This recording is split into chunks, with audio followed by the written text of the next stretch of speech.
Shalom, selamat sore. Saya kembali lagi untuk membacakan renungan untuk kalian yang terdapat dalam 1 Tesalonika 5 ayat 14. Oke, saya akan membaca di dalam 1 Tesalonika 5 ayat 14. Kami juga menasihati kamu, saudara-saudara, tegurlah mereka yang hidup dengan tidak tertib. Hiburlah mereka yang tawar hati, belalah mereka yang lemah, sabarlah terhadap semua orang.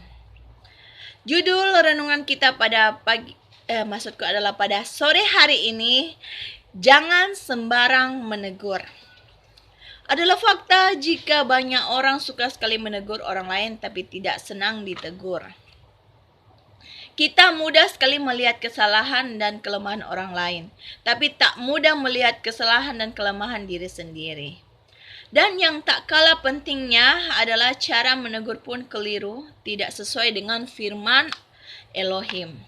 Berhati-hatilah, sebab jika cara kita menegur salah dapat berakibat fatal.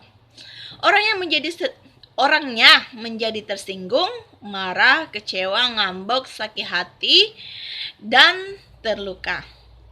Ada juga yang berniat baik menegur tapi menyuruh orang lain menyampaikannya karena merasa sungkan menegur secara langsung. Dalam ayat 14 ini setidaknya ada 4 hal yang perlu ditegaskan. Tegurlah mereka yang hidup tidak tertib. Hiburlah mereka yang tawar hati. Belalah mereka yang lemah dan sabarlah terhadap semua orang. Siapa yang pantas menegur? Orang yang hidup sungguh-sungguh di dalam Elohim dan memiliki kasih. Jangan sekali-kali kita menegur orang lain dengan iri hati, jengkel atau marah, melainkan karena kita mengasihi mereka. Kita menegur mereka ada kasih dalam kita. Dalam menegur kasih saja tidak cukup. Kita sendiri harus benar. Jadi kalau kita menegur orang, kita juga harus menjadi benar. Karena apa yang kita tegur, itu juga berlaku kepada kita. Kalau kita sendiri tidak hidup dalam kebenaran, kita tidak pantas menegur orang lain.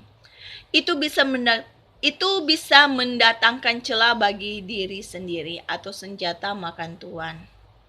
Bagaimana cara menegur yang tepat?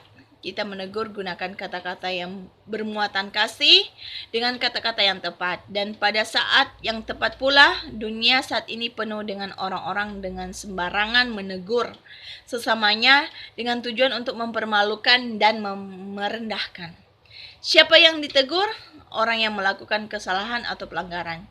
Jangan menegur orang hanya karena mereka berbeda prinsip dengan kita, atau tidak menuruti kemauan dan kehendak kita. Tapi tegurlah orang yang berbuat salah atau menyimpang dari firman Elohim, bukan orang yang kita anggap salah. Hendaklah perkataan Kristus diam dengan segala kekayaannya di dalam kamu, sehingga kamu yang dengan segala hikmat mengajar dan menegur seorang yang akan lain. Saya baca ulangi ya. Hendaklah perkataan Kristus diam dalam segala kekayaannya di antara kamu, sehingga kamu dengan segala hikmat mengajar dan menegur seorang akan yang lain. Kolose 3 ayat 16. Oke, jadi kita harus ingat bahwa hikmat yang besar, yang tertinggi hanyalah milik Yeshua HaMashiach. Dan dari dialah kita hidup di dalam kebenaran. Terima kasih sudah mendengarkan video renungan saya. Semoga menjadi berkat untuk kalian semua. Shalom, shalom. Adonai Yeshua HaMashiach memberkati kalian semua. Dadah.